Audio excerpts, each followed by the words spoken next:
오늘 시간에는 예레미야 그 31번째 시간으로 주께서 나를 권유하심으로 라는 제목을 가지고 본문 말씀인 예레미야 20장 7절 말씀을 통해서 하나님께서 저와 이렇게 주신 말씀 함께 나누도록 하겠습니다. 우리 예레미야를 계속해서 묵상하고 있습니다. 유대가 바벨론에게 멸망하기 직전에 유다를 향한 하나님의 메시지를 우리가 묵상하면서 마지막 때에 교회를 향한 하나님의 말씀은 무엇인지, 하나님의 사람들은 어떻게 살아가야 하는지에 대해서 함께 살펴보고 있는 것입니다. 이번 주간에 우리 한전 전사님이 저에게 쉐어해 준 내용이 있습니다. 바로 미국의 1차 대각성 운동 전후에 원주민들을 위해 헌신하는 삶을 살았던 데이비드 브레이너드의 일기 그 기록이었는데, 조나탄 에드워즈 목사님이 이제는 그것을 모아서 출판을 했었죠.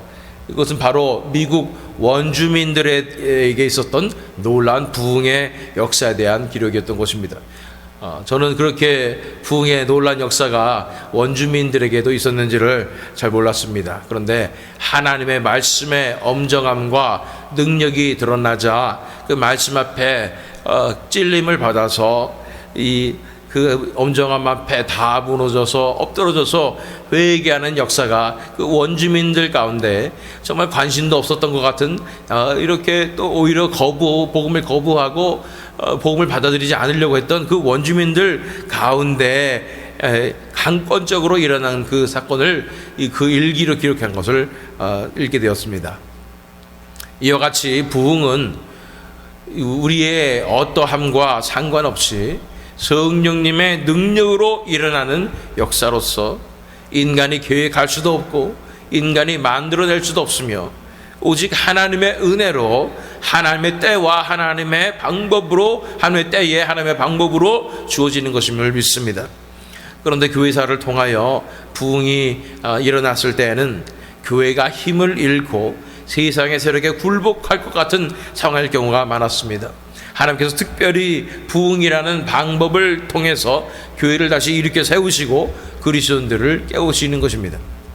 이번에 PCA 종회에 참석하면서 은혜로운 것도 많았고 하나님께서 연결해 주시는 놀라운 그런 역사도 경험하였지만, 그러나 이 모든 상황 가운데서 더욱 깨닫게 되는 것은 이스라엘 백성들의 비뚤어진 선민의식과도 같이 너무도 안일하게 우리는 괜찮다, 우리는 잘하고 있다고 생각하며 이 세상에서 충실하게 잘 살면 된다라고 나도 모르게 생각하고 있는, 살아가고 있는 그런 현대 그리스도인들의 모습이 나타나는 것을 보게 되는 것입니다. PCA는 이 시대에 정말 마지막 살아남은 것 같은 보수적이고 건전한 교단이라는 것을 생각해 보게 될 때, 그렇다면 그 나머지 교단들은, 전 세계 교계들은 어떠한가? 그 현실이 너무나 심각한 모습을 보게 되는 것입니다. 이런 수준의 영적인 상황은 사실은요, 교회들은 살아있고 성령님께서 역사하시고 말씀의 능력이 살아있는 것이 교회 아니겠습니까? 초대교회 때부터 이런 교회는 놀라운 능력을 가지고 있었고 사회를 변화시키는 역사를 하고 있었던 것입니다. 지금 현대 교회는 세상에 그 과학기술보다도 못한 그런 능력이 없는 모습을 보게 되는 것입니다. 이런 상황에 영적인 이렇게 우리가 영적으로 처져 있는 이렇게 상황 가운데 있을 때는 인간의 캠페인이나 열심히 노력하는 이런 모습으로 고칠 수 있는 것이 아닙니다. 이건 전적인 하나님의 역사가 일어나야 한다는 것입니다. 세상의 세력은 점점 더 교회를 압박하며 교회가 진리를 고수하지 못하게 하고 또 타협하도록 밀어붙이고 있는 것입니다. 전방위적인 영적인 공격으로 사람들의, 그리스도인들에게 또 마찬가지로 영적 최면가스를 잘 보여서 다 잠들게 만드는 것이 이런 지금 우리가 살고 있는 현실이라는 것입니다. 그래서 이 시대에, 우리가 살고 있는 이 마지막 시대에 정말로 하나님께서 일으키시는 부흥의 역사가 아니면 안 되는 상황까지 온 것임을 바라봅니다. 그 어떤 것도, 어떤 무브먼트도, 어떤 것도 해결할 수 없는 것입니다. 우리에게 필요한 것은 이렇게 적대적이었던 미국 원주민들에게도 강권적으로 이루어 주셨던 그 부흥과 같은 기적의 역사가 지금 이 시대의 교회들에게 너무나 필요한 것입니다. 이러한 때에 우리가 예레미야를 묵상할 수 있다는 것은 하나님의 놀라운 은혜임을 믿습니다. 마지막 시대의 간절함으로 하나님의 강권적인 은혜를 구하는 이 시간이 되기를 축원합니다. 지난 시간에 살펴본 예레미야 19장은 이렇게 끝을 맺고 있습니다. 19장 14절 15절 말씀 읽어보면 예레미야가 여호와께서 자기를 보내사 예언하게 하신 도벳에서 돌아와 여호와의 집 뜰에 서서 모든 백성에게 말하되 만군의 여호와 이스라엘의 하나님께서 이와 같이 말씀하시되 보라 내가 이 성읍에 대하여 선언한 모든 재앙을 이 성읍과 그 모든 촌락에 내리리니 이는 그들의 목을 곧게 하여 내 말을 듣지 아니함이라 하시니라.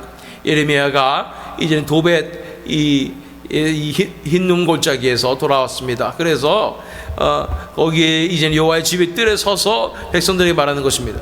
흰눈 골짜기에서 백성의 지도자들과 함께 가서 하나님의 진노와 심판의 메시지를 선포했었지요. 흰눈 골짜기에서 드려지는 이 아이들 인신 제사에 대해서 하나님께서 엄청나게 진노하신다는 것에 대해서 선포를 해야 했고, 그리고서는 이제 성전 이 여호와의 집 뜰에 서서 성전 앞 뜰에 서서 온 유다 백성들에게 이러한 심판의 메시지를 선포한 것입니다. 그러면서 벌어지는 것이 바로 20장으로 이어지는 것입니다. 20장에 기록된 내용인 것입니다. 1절로 2절 말씀 읽어보면 임멜의 아들 제사장 바수훌은 여호와의 성전의 총감독이라 그가 예레미야의 이 일 예언함을 들은지라. 이에 바수훌이 선지자 예레미야를 때리고 여호와의 성전에 있는 베냐민 문 위층에 목에 씌우는 나무 고랑으로 채워 두었더니, 이렇게 말씀하고 있습니다. 하나님의 마음이 선포되었고 하나님의 진노의 심판의 메시지가 선포되었는데, 하나님의 성전의 총감독이었던 사람이 제사장 바수울이 그 메시지를 듣고 반박하며 오히려 예레미야를 때리고 착고에 채워두었다고 말하고 있는 것입니다. 어떤 상황입니까? 하나님의 메시지와 하나님께서 세우신 선지자를 알아보지 못하고 오히려 하나님의 말씀에 정면으로 대적하게 된 상황인 것입니다. 아마도 구실은 있었을 거예요. 총감독인 자신의 허락 없이 함부로 이런 메시지를 선포하는 게 말이 되는가? 자기에게 미리 말했으면 사실은요, 절대로 허락할 수 없는 이 사람들을 이제 북돋아 주어도 모자랄 판에 사람들을 낙담시키는 메시지를 선포했다는 것입니다. 이렇게 예레미야에게 닥친 현실은 매맞음이었고 얽매임이었습니다. 하나님의 말씀을 주시는 대로 있는 그대로 선포했는데, 예레미야에게 닥쳐오는 현실은 그렇게 하나님을 위해서 희생하고 헌신하고 순종했는데 그것에 대한 대가는 그것 때문에 오히려 더 큰 고난을 당하게 되는 것입니다. 왜 하나님께서 이러한 일들을 허락하시는 것일까요? 요나와 니느웨의 경우처럼 요나는 별로 마음도 없이 성의 없게 선포를 해도 그토록 악한 니느웨 백성들이 무너지고 회개하는 역사가 일어났었는데, 왜 예레미야는 하나님의 이 엄정한 말씀을 있는 그대로 순종함으로 선포했는데 백성들이 회개하기는커녕 오히려 이 성전 총감독에게 매를 맞고 또 착고에 매이는 채이는 이런 상황 가운데 처하는 것일까요? 서두에 데이빗 브레이너드 목사님 말씀드렸어요. 이 엄청난 원주민 가운데 일어난 부흥의 역사로 힘을 얻고 계속해서 이제 미국 원주민들에 대한 선교를 해나가고 있을 때 얼마 있지 않아서 다른 지역에서도 복음을 전할 때는 그들이 복음을 들으려고도 하지 아니하고 마을에 큰 문제가 있다 하면서 샤먼들이 다 나서가지고 온갖 해괴한 일을 벌이며 사탄의 축제가 벌어진 듯한 상황이 된 것을 목격하며 그 속에서 혼자 조용히 영적 전쟁을 치를 수밖에 없던 상황이 발생하는 것입니다. 어떨 때는 부흥의 역사가 일어나지만 왜 또 이렇게 보란듯이 이루어지는 반대와 박해가 일어나는 것일까요? 물론 성령의 역사가 일어날 때는 반드시 악한 것들이 견디지 못하고 활성화되어서 액티베이트되어서 난리를 치는 것이 사실입니다. 그래서 아무 일도 일어나지 않는 양, 우리를 낭망시키고 오히려 더 안 좋아지는 양, 이렇게 겉으로 보이게 하는 것이 악한 것들의 공격이라는 것입니다. 그러나 이것보다 더 중요한 이유가 있다는 것입니다. 왜 하나님께서 예레미야에게 이런 일을 허락하시는가? 왜 이렇게 하나님의 말씀에 순종했는데 찾아오는 것은 더 큰 고난과 박해일 것인가? 그것은 바로 그 시대에 그곳에 십자가가 필요했기 때문인 것입니다. 불모지에 하나님의 은혜가 부어지기 위해서는, 그렇게 무너진 현실 가운데 하나님의 은혜가 임하기 위해서는 반드시 누군가는 십자가를 져야 하는 것입니다. 예수님의 삶 자체가 그러했습니다. 인류의 죄를 위하여 일생 동안 십자가를 지시고 희생하시는 삶을 살아냈고, 그것이 완성이 바로 갈보리 언덕 위에서 이루어진 십자가의 희생이었던 것입니다. 우리가 기도하는 영혼들을 우리는 구원하고 싶고, 또 선교지에 하나님의 은혜가 임하게 하기 위해서는 누군가 반드시 십자가를 져야 한다는 것입니다. 하나님의 사람이었던 예레미야가 살아갔던 삶이 바로 이 십자가의 삶이었습니다. 우리가 지금까지 살펴봤죠. 고향 친지로부터도 버림을 받고 배신을 당할 뿐 아니라 삶 가운데 고난을, 이 십자가를 예표하는 삶을, 십자가를 지는 삶을 살았던 것입니다. 이렇게 하나님의 메시지를 선포한 직후에 결과로서 주어지는 이 매맞음과 얽매임은 하나님께서 허락하시는 십자가였으며, 그 시대에 십자가를 지닌 사람으로서의 이 역할을 예레미야는 감당하였던 것입니다. 이 시대에도 하나님께서 누군가가 십자가를 져야 한다고 말씀하는 것입니다. 누군가가 져야 한다면 누가 져야 되겠습니까? 이런 상황이 너무도 쉽지 않은 상황이었기 때문에 본문 말씀을 통해서 예레미야는 이렇게 설명하고 있습니다. 예레미야 20장 7절 말씀, 여호와여 주께서 나를 권유하심으로 내가 그 권유를 받았사오며 주께서 나보다 강하사 이기셨으므로 내가 조롱거리가 되니 사람마다 종일토록 나를 조롱하나이다. 여기서 한국 성경에는 주께서 나를 권유하심으로 라고 해서, 권유라는 것은 권한다 뭐 이런 뜻으로 받아들일 수 있는데 완곡하게 표현이 되어 있는 것입니다. 사실은 영어 성경 우리 ESV에 보면 You deceived me, deceived라고 얘기하고 있습니다. Because you deceived me, I was deceived, 이렇게 얘기하는 거예요. 하나님께서 나를 속이셨기 때문에 내가 속았습니다 라고 말하는 것입니다. 하나님께서 나를 속여서 괜찮을 거야 그래서 내가 했더니 이렇게 나에게 고난만 찾아왔어요 라고 말하는 것입니다. 하나님께서 이 메시지를 주실 때는 하나님의 말씀이라는 엄청난 확신을 주시고, 이 말씀의 능력으로 뭐 엄청난 일이 일어날 것 같은 소망이 강하게 임하기 때문에 이 말씀을 신념으로, 하나님의 말씀을 소망으로 선포를 했다는 거예요. 그런데 실제로 이 말씀을 선포하고 나니까 오히려 이 말씀 때문에 사람들에게 극심한 조롱을 당하되 사람마다 종일토록 조롱하는 상황이 됐다는 것입니다. 또한 매를 맞고 망신을 당하고 곤경에 처하게 되었다고 하나님 앞에 하소연하고 있는 것입니다. 그 뒤에 8절로 9절 말씀을 보면 내가 말할 때마다 외치며 파멸과 멸망을 선포함으로 여호와의 말씀으로 말미암아 내가 종일토록 치욕과 모욕거리가 됨이니이다. 내가 다시는 여호와를 선포하지 아니하며 그의 이름으로 말하지 아니하리라 하면 나의 마음이 불붙는 것 같아서 골수에 사무치니 답답하여 견딜 수 없나이다 라고 말씀하는 것입니다. 하나님의 진리를 선포하니까 당연히 심판과 파멸과 멸망을 선포할 수밖에 없는 거예요. 그 시대 가운데, 그 타락한 세대 가운데 하나님의 진리는 바로 이 심판의 메시지밖에 없는 것입니다. 그런데 그것으로 말미암아 종일토록 치욕과 모욕을 당하고 있다고 말하는 것입니다.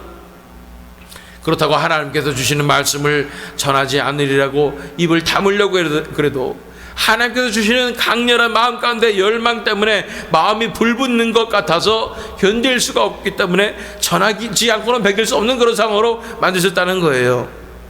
이러한 예레미야의 삶이야말로 십자가의 삶인 것입니다. 누군가는 십자가를 져야 하기 때문에 하나님의 사람인 이 예레미야가 그 역할을 감당하게 된 것입니다. 그러나 이러한 예레미야와 같은 십자가의 삶은 놀란 은혜가 약속되어 있습니다. 예레미야가 하나님의 말씀을 있는 그대로 순종함으로 선포하기 때문에, 하나님 때문에 받는 이 고난과 십자가를 지는 삶을 살았기 때문에 은혜가 약속되어 있는 것입니다. 어떤 은혜일까요? 마태복음 5장 10절로 12절 말씀입니다. 의를 위하여 박해를 받은 자는 복이 있나니 천국이 그들의 것임이라. 나로 말미암아 너희를 욕하고 박해하고 거짓으로 너희를 거슬러 모든 악한 말을 할 때에는 너희에게 복이 있나니 기뻐하고 즐거워하라. 하늘에서 너희의 상이 큼이라. 너희 전에 있던 선지자들도 이같이 박해하였느니라. 아멘. 여러분들이 천국 가고 싶으십니까? 천국 가는 확실한 방법이 있는 것입니다. 그것은 의를 위하여 박해를 받으면 된다는 것입니다. 하나님의 진리의 말씀을 선포하였기 때문에 그로 인하여 박해를 받는 그 삶으로 나아가면 천국이 우리의 것이라고 말씀하신 것입니다. 천국 가는 비결 쉽습니다. 현대 기독교인들이 믿는 것처럼 반쪽짜리 복음으로 인해서 믿기만 하면 구원받는다, 이거보다는 이게 더 확실한 방법입니다. 십자가의 삶을 살아가면, 십자가를 지고, 이 시대에 십자가를 지고 살아간다면, 그래서 이 진리 때문에 박해를 받는다면 천국이 그들의 것임이라고 말씀하는 것, 천국이 약속된 것을 믿으시기를 바랍니다. 뿐 아니라 하늘에서 너의 상이 큼이라고 말씀하고 있는 것입니다. 모든 선지자들이 다 이렇게 살았다 말씀하시는 것입니다. 선지자들의 반열에, 성도들의 반열에 들어갈 수 있는 것입니다. 그러니 이 십자가를 지닌 삶이야말로 얼마나 축복된 삶입니까? 천국이 개런티된 놀란 삶인 줄 믿습니다. 이렇게 십자가의 자리에 섬으로써 예레미야는 그 시대에 고통받는 자들의 자리에 또한 서게 되었습니다. 그 시대는 자기 배만 채우려는 목자들 때문에 양떼가 억눌리고 고통받게 되는 것입니다. 그 억눌리고 고통받는 양떼의 자리에 본인도 이제 서게 되는 것입니다. 그래서 그 양떼들을 대신해서 하나님 앞에 이 양떼들을 구해달라고, 자유케 해달라고, 그들의 원수를 갚아달라고 그들의 입장에서 부르짖을 수 있는 자격이 생기는 것입니다. 왜요? 그들과 같이 이 예레미야는 이 박해를 받았고 십자가를 지고 있기 때문인 것입니다. 우리 10절 말씀 가보면, 예레미야 20장 10절 말씀, 나는 무리의 비방과 사방이 두려움을 들었나이다. 그들이 이르기를 고소하라, 우리도 고소하리라 하우며 내 친한 벗도 다 내가 실족하기를 기다리며 그가 혹시 유혹을 받게 되면 우리가 그를 이기어 우리 원수를 갚자 하나이다. 여기서 사방이 두려움을 들었나이다 라는 해석은 우리가 쉽게 할 수가 없는 것입니다.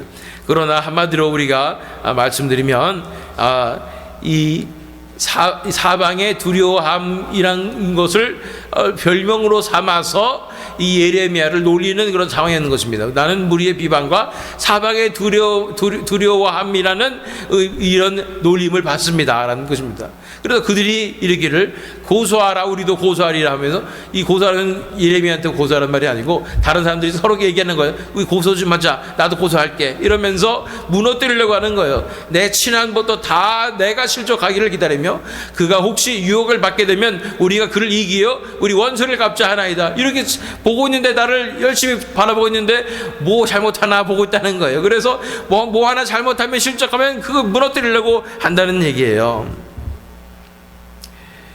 이 힘없는 백성들이 당하고 있던 이 불의함을 예레미야도 당하게 하심으로, 사실은 이 백성들이 당하고 있었던 것이 이런 일이었던 거예요.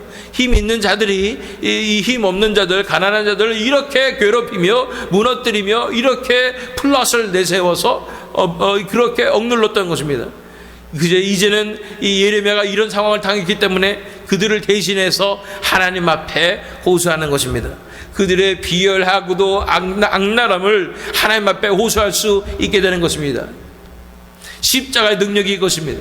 우리가 십자가를 지게 될 때, 하나님의 진리의 말씀을 선포하다가 이 박해를 받게 될 때에 우리는 이제 박해받는 자의 입장에 서서 그 땅에 박해받는 모든 자들을 위해서 부르짖을 수 있는 것입니다.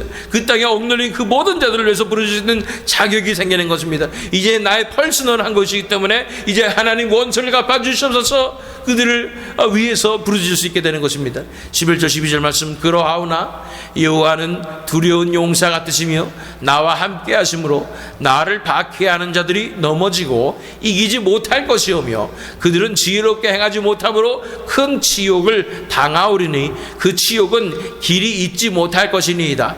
의인을 시험하사 그 폐부와 심장을 보시는 만군의 여호와여, 나의 사정을 주께 아뢰었사온즉 주께서 그들에게 보복하심을 나에게 보게 하옵소서. 이제 가난한 자들, 억눌린 자들의 입장에서 정의의 하나님 앞에, 공의의 하나님 앞에 부르짖을 수 있는 것입니다. 이제 하나님께서 함께하여 주시옵소서. 하나님께서 함께하시기에 이 박해하는 자들이 다 넘어질 줄로 믿습니다. 그들을 대적해서 영적으로 전쟁을 치르며 그들이 이제 치욕을 당할 것이라고 하나님 앞에 선포하게 되는 것입니다. 그러면서 의인을 시험하사 그 폐부와 심장을 보시는 만군의 여호와여, 나의 사정을 주께 아뢰었사온즉 이제 하나님 앞에 다 아뢰일 수가 있는 거예요. 주께서 그들에게 보복하심을 나에게 보게 하옵소서. 이제는 원수를 갚아주시옵소서. 나의 원수뿐 아니라 이 땅에 억눌린 양떼들의 그 억울함을 다 갚아주시고 그들에게, 이 악한 자들에게 보복하여 주시옵소서라고 하나님 앞에 부르실 수 있는 것입니다. 이렇게 십자가를 지는 삶을 살아가는 자를 하나님께서는 의인이라고 부르시며 의인으로서 십자가를 지고 부르짖는 이 기도를 하나님께서 들어주시고 보복하여 주신다고 말씀하여 주시는 줄 믿습니다. 그 뒤에 그래서 13절을 읽어보면 여호와께 노래하라, 너희는 여호와를 찬양하라, 가난한 자의 생명을 행악자의 손에서 구원하셨음이니라. 그래서 이전에 예레미야는 믿음으로 나와서 가난한 자의 생명을 행악한 자의 손에서 구원하시는 하나님의 은혜를 찬양하게 되는 것입니다. 믿음으로 선포하게 되는 것입니다. 오 하나님, 이제 이 땅의 가난한 자들을 구원하시고 자유케 하시는 놀라운 역사를 이제 이루어주실 줄 믿으며 감사합니다, 하나님을 찬양합니다 라고 하나님 앞에 고백하는 것입니다. 십자가를 지는 삶을 살아가는 사람들은 하나님께서 사랑하시는 이 가난한 자, 억눌린 자의 자리에서 그들을 위해 부르짖음으로 하나님의 은혜를 그들 삶 가운데 불러오는 사명을 감당하는 자들인 것입니다. 예레미야가 그 시대에 십자가를 지는 삶을 살아감으로 그 가난한 자들, 억눌린 자들, 그 양떼들의 입장에서 이제 그 억울함을 풀어주는 그 하나님의 정의와 공의를 불러오는 그 부르짖음을 함으로써 하나님의 은혜가 그들에게 임하며 그들이 구원되며 그들이 자유케 되는 놀라운 역사를, 그 사명을 감당하게 되는 것입니다. 이 시대에도 하나님께서 찾으시는 사람들이 있습니다.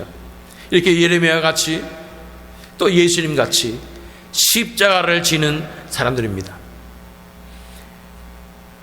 그 시대를 품고 그 시대의 연약한 자가 되어서 그들의 억울함을 풀어주고 신원하며 하나님의 부르짖는 그 사람을 하나님께서는 찾고 계시는 것입니다.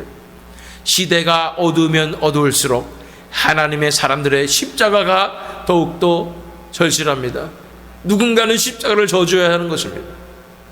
소두에 말씀드린 바와 같이 이 시대에 너무도 부흥이 절실하기에 십자가를 지고 하나님의 공의를 의지하여 하나님께 은혜를 구하며 부흥을 위해 부르짖는 자들이 필요한 것입니다.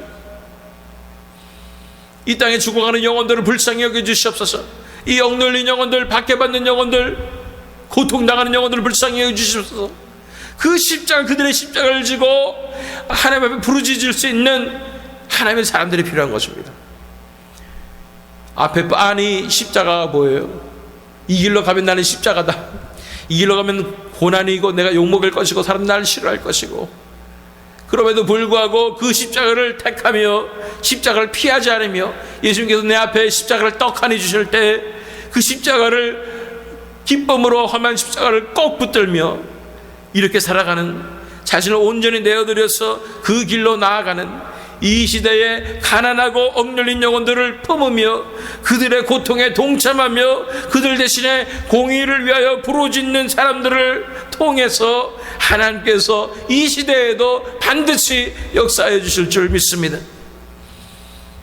데이빗 브레이너드가 29년의 짧은 인생을 온전히 바쳐서 그야말로 하늘의 미랄이 되어서 원주민 선교를 십자가로 감당했을 때에 하나님께서 놀라운 역사를 부어주셔서 놀라운 부흥의 역사를 그의 생전에 부어주실 뿐 아니라 지금은 이 미국 원주민들이 다 죽어가는 것 같고 아무 일도 일어나는 것 같지 않고 아무리 그들에게 복음을 전해도 받아들이지 않는 것 같은 그런 상황 가운데 반드시 하나님께서는 이 미라를 기억하시고 이 십자가를 기억하시고 그의 부르심을 기억하시고 그뿐 아니라 그곳에서 말없이 또 이름 없이 헌신했던 많은 선교사님들 그 안에서 또 부르짖었던 성도들 이 기도를 들어주시고 그가 목숨을 바쳐서 헌신한 이 미국 원주민들에게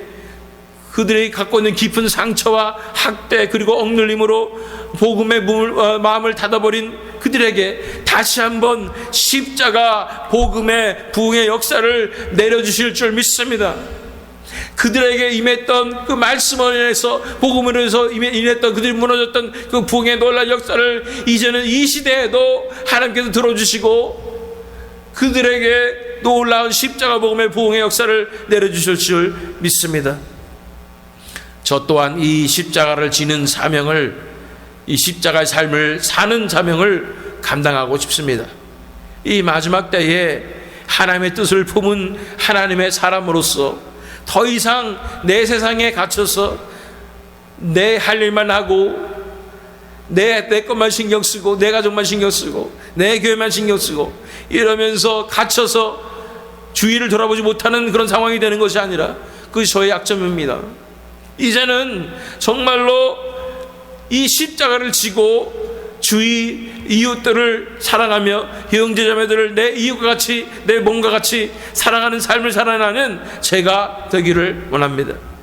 그들을 위해서 십자가의 고난을 당하는 그래서 그들의 아픔을 알고 하나님의 대신 부르짖어주는 그 십자가의 삶을 감당하는 하나님의 종이 되기를 원합니다. 이런 하나님의 사람들을 하나님께서는 이 시대에 찾고 계십니다. 한두 명으로 될까요? 이 시대가? 그렇지 않다고 저는 생각합니다. 한 사람 한 사람이 다 이런 삶을 살아가게 될 때 하나님의 나라가 놀랍게 역사하고 임하게 될 줄로 믿습니다. 십자가 이 시대를 품은 십자가의 사람들, 십자가를 지고 살아가는 사람들이 너무나 필요한 것입니다. 본문 말씀 다시 한번 읽겠습니다. 여호와여 주께서 나를 권유하심으로 내가 그 권유를 받았사오며 주께서 나보다 강하사 이기셨으므로 내가 조롱거리가 되니 사람마다 종일토록 나를 조롱하나이다. 이런 고백이 이런 삶이 이 십자가가 우리에게도 임하기를 원합니다. 정말로 너무 힘들어서 하나님 나 속이셨어요. 하나님이 내 마음 가운데 이 강력한 이 열정을 불어넣으시만 않으셨더라도 내가 이렇게 선택하지 않았을 텐데 하나님 나를 강권해 버리셨어요. 내 마음 가운데 타오르는 이 열망, 내 마음 가운데 타오르는 이 하나님을 나를 향한 이 열정, 이것들 다 하나님이 다 가스라이팅한 거 아니에요. 이러면서 할 수밖에 없는 정도로 이 십자가의 무게와 고난과 어려움을 감당하며 그러나 하나님을 다 고백하며 나올 때 하나님께서 우리의 고백을 들어주시고 이 땅에 있는 억눌린 자, 가난한 자, 고통받는 자들의 기도를 들으시고 그들에게 은혜 베풀어 주셔서 복을 내려주시는 그런 놀라운 은혜를 우리가 불러오는 이 십자가의 사람이 되었으면 좋겠습니다. 이렇게 하나님께서 꼭 집어서 주시는 십자가를 날마다 기쁨으로 지고 희생의 삶을 살아감으로 이 시대에 하나님의 사람으로서 불모지와도 같은 이 현실에 부흥의 놀라운 역사를 불러오시는, 그래서 수많은 사람들이 하나님의 은혜를 받게 되며 하나님의 돌아오는 그 역사를 경험하시는 저와 여러분 되시기를, 또한 이 새미름 장로교 되기를 예수 그리스도의 이름으로 축원합니다.